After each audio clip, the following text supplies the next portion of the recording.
Bonjour à tous et bienvenue dans cette nouvelle vidéo. Aujourd'hui il s'agit d'un update lecture et je vais vous parler de 5 livres et de 2 mangas, si Luna me laisse faire, bien sûr.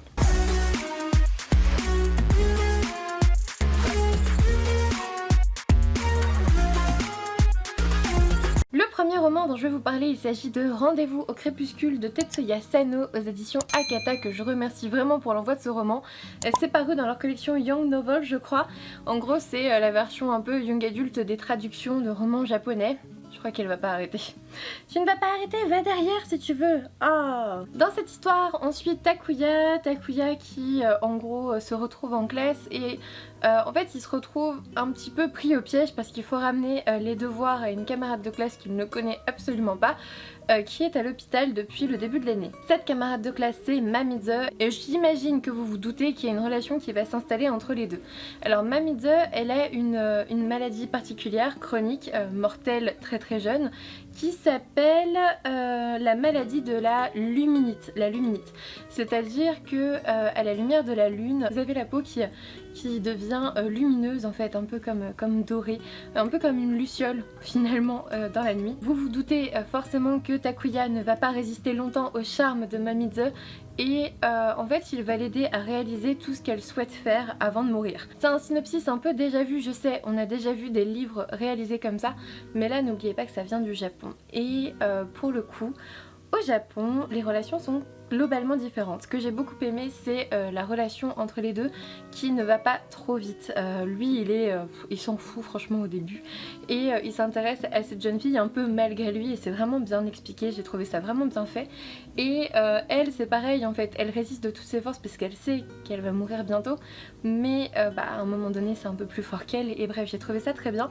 Mais aussi j'ai été frappée par la différence en fait avec un livre occidental, européen ou en tout cas états-unien ou autre, mais voilà, j'ai été frappée par la différence de culture parce qu'en fait la relation entre les deux personnages est typiquement, je dirais assez asiatique japonaise, dans le sens où on a ce respect, cette espèce de vertus qui sont là et qui sont très présents.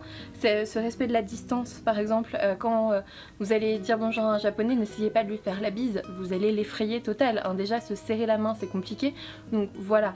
Et on ressent ça un peu dans ce roman, c'est beaucoup de pudeur, on va appeler ça comme ça, beaucoup de pudeur, beaucoup de respect, de distance, et c'est quelque chose qu'on a oublié ici, hein, clairement. C'est quelque chose qu'on trouve maintenant totalement dépassé et qu'on trouverait totalement dépassé dans la société, et pourtant ça a un certain charme. Ça a vraiment un certain charme dans ces sociétés-là.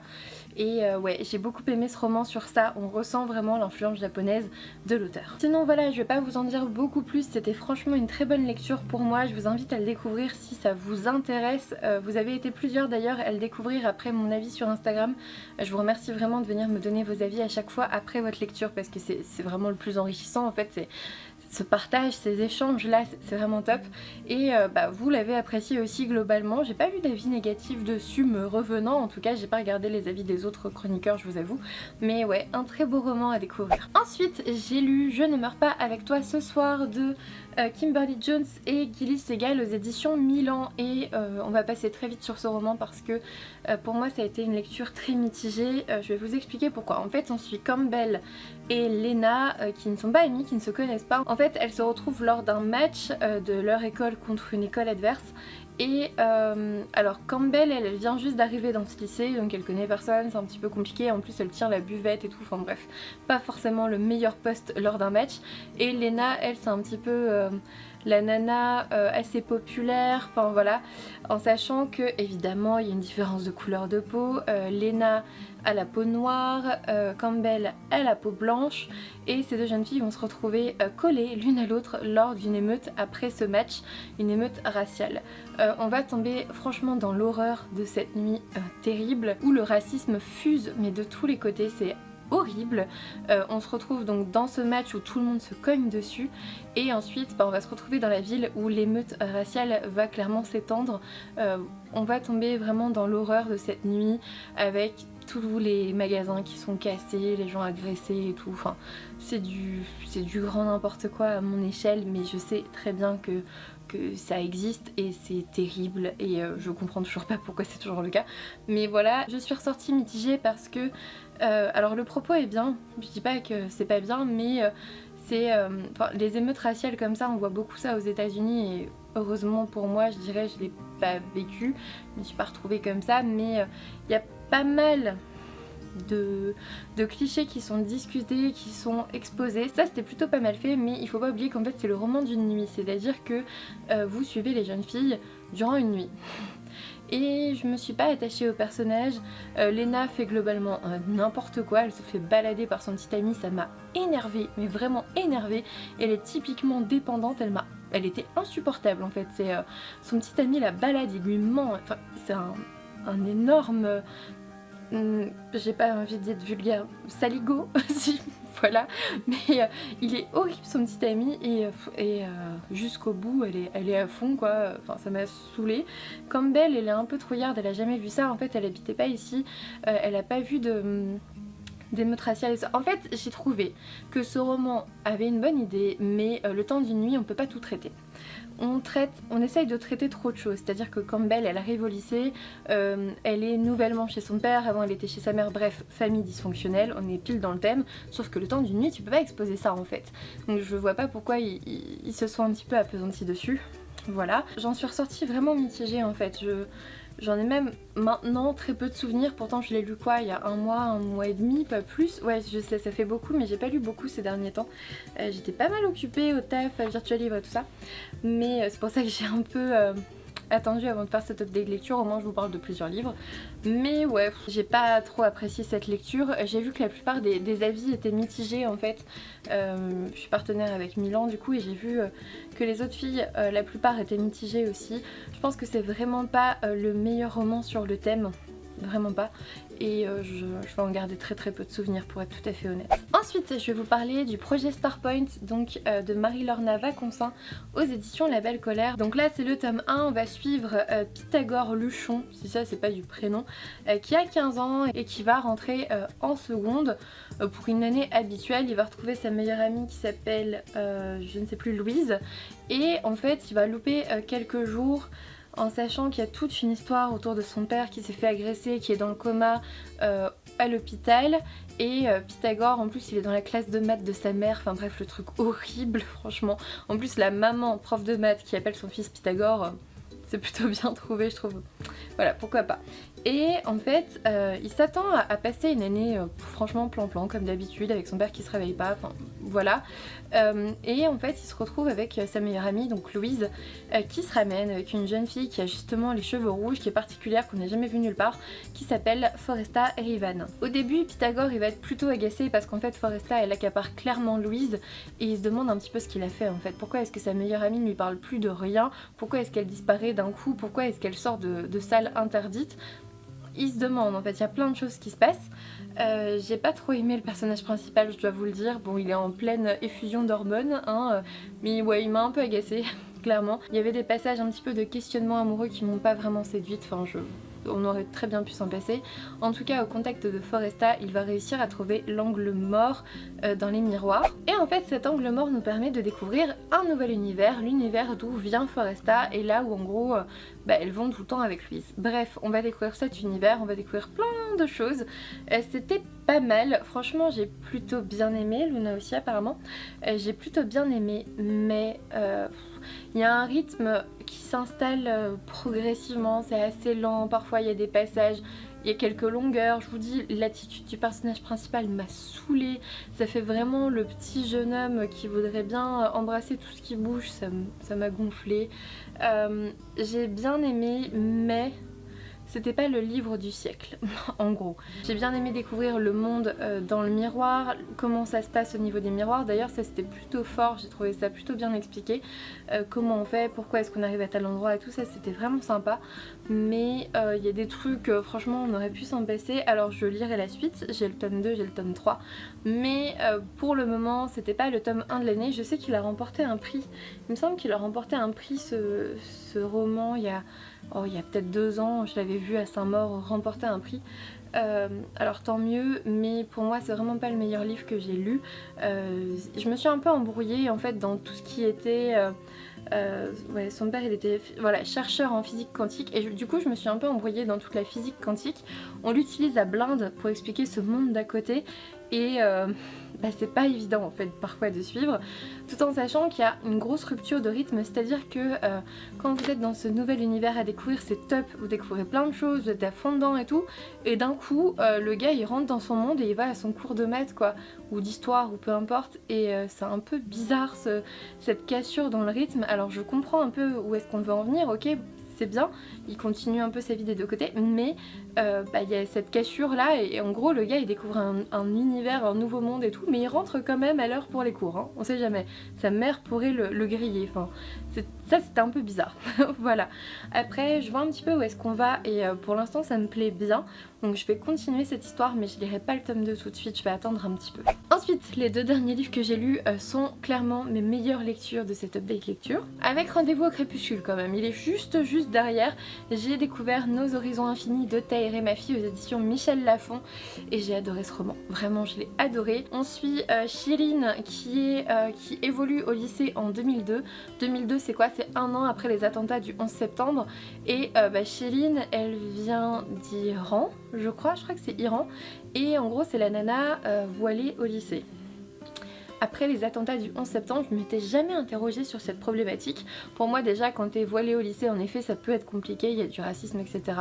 de base, parce que je l'ai vu, voilà, je l'ai vu moi aussi dans mon cursus, mais je me suis jamais interrogée sur l'après 11 septembre aux États-Unis et comment étaient vues les personnes qui avaient des origines arabes, etc. Enfin, ou qui portaient simplement un voile, ou qui étaient simplement musulmans, enfin peu importe toute cette culture absolument magnifique qui est là-bas, ben, en effet, cette culture absolument magnifique, ben, je me suis jamais interrogée, je me suis jamais posé la question en me disant, ouais, voilà, après ces attentats du 11 septembre, est-ce que c'était pas horrible pour eux? Et si, évidemment, en fait, on les traitait de terroristes dans la rue, voilà, tu pouvais pas porter le voile sans passer pour le taliban du coin, quoi, c'est...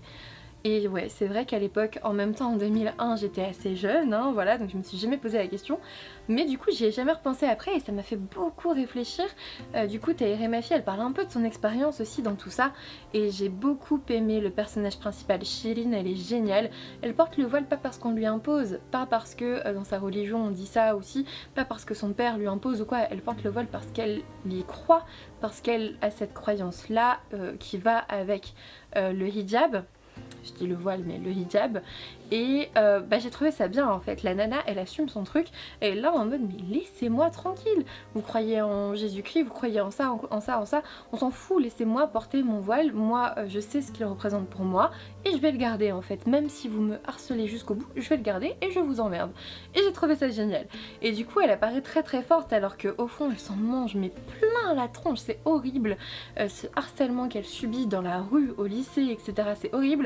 Et puis après elle va faire la rencontre de Océan. Océan qui est absolument adorable, qui va en apprendre plus sur sa culture, etc. Alors c'est un peu bizarre de dire ça comme ça parce qu'en fait Shireen, elle est née en Californie en fait, elle est pas iranienne ou quoi que ce soit, je crois que c'est l'Iran ou le Liban. L'Iran je crois, il me semble que c'est ça, et en fait Shireen elle est en mode mais mon gars je suis née aux États-Unis comme toi en fait, et je trouve ça génial, ça montre à quel point les gens sont bêtes en fait, tout simplement. Voilà, elle est aussi états-unienne qu'Océan, tout simplement, et Océan lui il aspire quand même à découvrir en tout cas ses origines, la cuisine, la culture et tout ça, il va se comporter de façon totalement admirable avec les parents de Shireen, et bref j'ai beaucoup aimé ça, j'ai beaucoup aimé ce roman. Alors il y a une grosse romance, c'est pas écrit dans le résumé mais je vous le dis, il y a une grosse romance qui s'installe. Alors moi ça m'a pas dérangé mais j'ai vu des avis mitigés à cause de ça. Franchement moi j'ai adoré cette romance, elle arrive pas comme un cheveu sur la soupe, c'est pas genre le mec que vous avez rencontré 2 pages avant, vraiment c'est plutôt bien, et après elle est un peu torturée, c'est un peu agaçant parce que c'est toujours un peu les mêmes questionnements et au bout d'un moment t'as envie qu'elle avance en fait, mais c'était cool.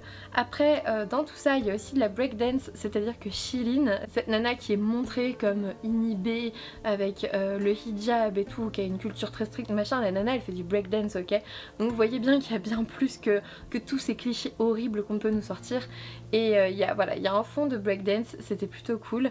On a cette influence à l'adolescence de la popularité, etc. On a Luna qui fait n'importe quoi, Tu veux des câlins? Bah oui mon bébé. C'est l'instant câlin. Hein. Et du coup, ouais, une très très bonne lecture, je vous la conseille. C'était vraiment très bien. Moi, ça a été un vrai plaisir de retrouver la plume de Tahereh Mafie que j'avais découverte dans Insaisissable. C'était trop bien ça, j'adorais cette saga. J'ai pas lu la saison 2, mais franchement, c'était trop bien. Et Tahereh Mafie, il faut savoir qu'elle est, elle aussi, elle porte un hijab et elle aussi, en fait, elle est dans une relation mixte avec de la diversité. C'est-à-dire que son mari il est états-unien je crois, enfin avec une autre religion et tout, et du coup elle est dans cette relation là et j'ai trouvé ça génial de lire ce roman parce qu'on sent qu'il y a de l'autobiographie un peu derrière et c'était top. J'ai adoré. Voilà. Ensuite, on va parler d'une petite perle jeunesse à côté de laquelle vous ne pouvez pas passer.